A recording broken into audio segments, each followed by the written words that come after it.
Pemindahan ibu kota pemerintahan di Indonesia sepertinya sudah menjadi kultur, bahkan sudah dimulai dari zamannya kerajaan masih berdiri di Indonesia. Berikut ini merupakan kisah Empu Sendok, pendiri kerajaan Medang Mataram yang memindahkan ibu kota pemerintahannya ke Jawa Timur. Bergelar Sri Itsiana Wikramadharma Tunggadewa, Empu Sindok dinobatkan menjadi Raja Medang Mataram. Pendiri Wangsa Itsiana sebagai penerus dari Wangsa Sanjaya itu, memerintah kerajaan Medang Mataram pada tahun 929 sampai 949 Masehi. Dalam buku berjudul Pararaton, Wangsa Itsiana Empu Sendok dan Kerajaan Kahuripan, karya Oto Sukatno CR dan Untung Mulyono, disebutkan, Wangsa Itsiana berasal dari gelar Abhiseka Empu Sindok. Silsilah Wangsa Itsiana muncul dalam prasasti Pucangan, berangkat tahun 1041 Masehi, yang dikeluarkan oleh Airlangga.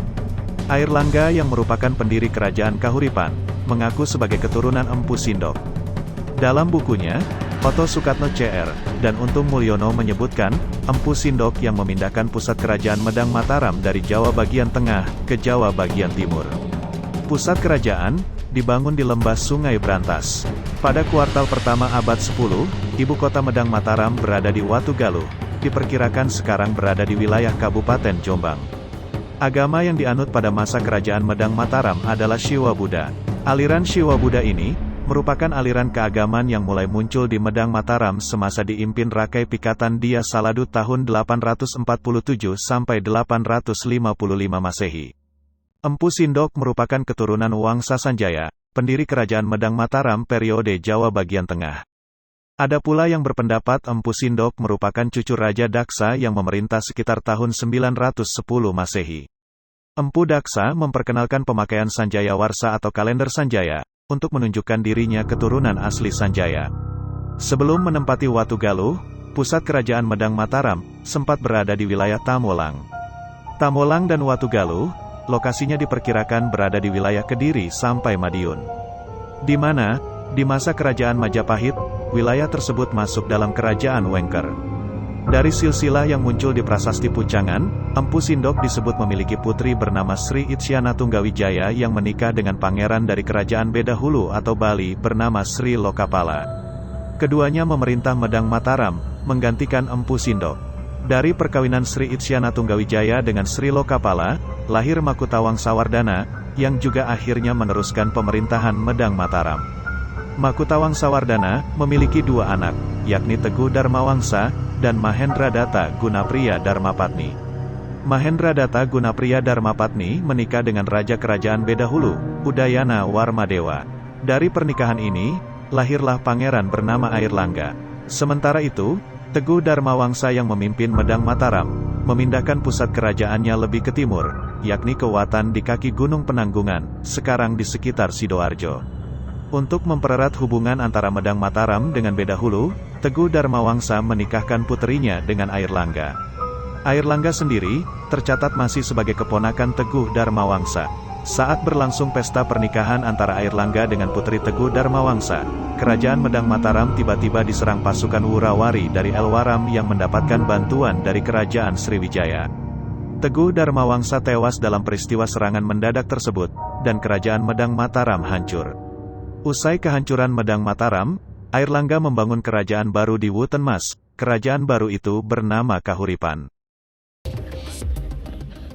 Bahkan oleh Jawawa, Sindok itu diposisikan sebagai Mahamantri.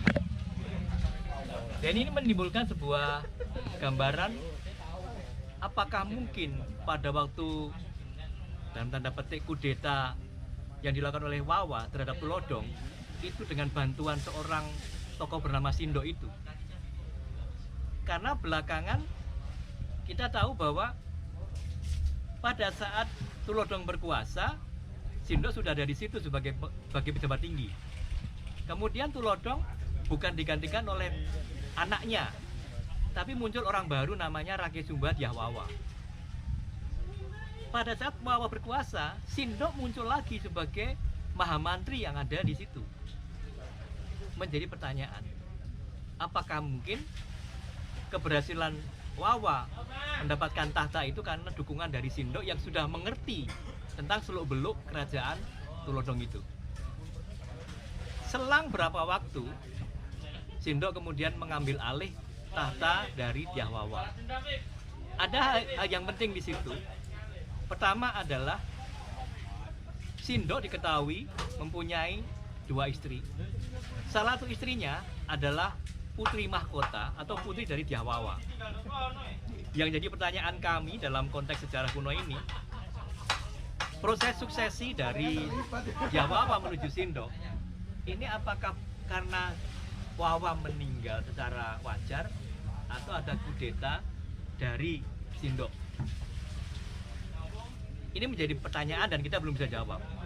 Di samping juga gejala yang menarik lagi, mengapa Sindok perlu memunculkan wangsa untuk dirinya sendiri dengan sebutan Isana Wangsa. Walaupun sebenarnya kata Isana itu sudah dimuat pada prasasti sebelum Sindok berkuasa, namun bukan Isana Wangsa, tapi masih menggunakan kata Isana. Sedangkan Isyana sendiri dalam kosakata Sanskerta itu artinya sama juga dengan Rajasa, sama juga dengan Saila Indra. Nah, jadi di sini secara kebahasaan pergantian nama-nama raja-raja Mataram atau Medang itu sebenarnya bukan hal yang benar-benar baru, karena semua mengacu pada satu pengertian, yaitu Raja Gunung. Hanya penyebutannya memang berbeda karena semuanya ternyata artinya sama.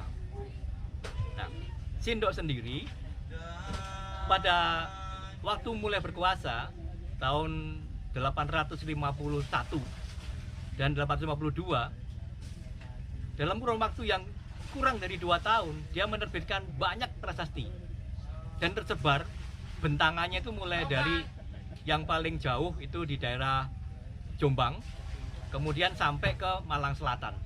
Di sana ada Prasasti Turian. Bahkan pada Prasasti Turian itu bagian paling bawah sendiri menyebutkan ada frase yang berbunyi maka tewe Sri Maharaja maka datuan Itamblang. Jadi pada waktu tahun 852 Saka itu, atau kalau konversi Maseinya ya 929 Masehi, Sindok berkerajaan di Tamblang. Ini menarik perhatian. Mengapa dia harus mengatakan pada prasastinya bahwa pada tahun itu dia bertahta atau berkeraton di Tamblang? Ini menjadi satu hal yang menarik untuk dikaji. Apakah dia sedang dalam rangka memproklamirkan diri bahwa dia mempunyai keraton yang berbeda dengan pendahulunya, atau dia ingin menyampaikan bahwa dia baru saja melakukan proses pemindahan dari ibu kota yang sebelumnya ke ibu kota yang baru? Perihal Tamblang sampai sekarang para ahli pun masih belum sepakat di mana Tamblang itu sebenarnya, kecuali ada beberapa hipotesa misalnya mengatakan bahwa bunyi dari Tamblang atau Tambelang itu kalau kita hubungkan dengan toponim modern, antara lain bisa ditemukan satu ada di Jombang, itu masih ada toponim Tembelang, nama desa sekaligus nama kecamatan. Kemudian di Blitar juga ada nama dusun, nama Tembelang. Nah, ini PR kita. Kita perlu karena ternyata bahwa untuk menelisik sebuah ibu kota dari 1000 tahun yang lalu sangat sulit. Tidak ada indikasi yang benar-benar kuat untuk klaim ya bahwa tempat ini adalah bekas ibu kota. Bahkan Profesor Kaspari sendiri yang selama puluhan tahun mengkaji mengenai Sindok sampai pada kesimpulan bahwa ibu kota Sindok pada abad 10 itu bentuknya seperti barak militer. Jadi bisa bongkar pasang. Ketika kondisi sosial politik tidak memungkinkan, maka dia akan pindah dengan mudah. Tidak perlu harus menghancurkan infrastruktur yang mereka buat.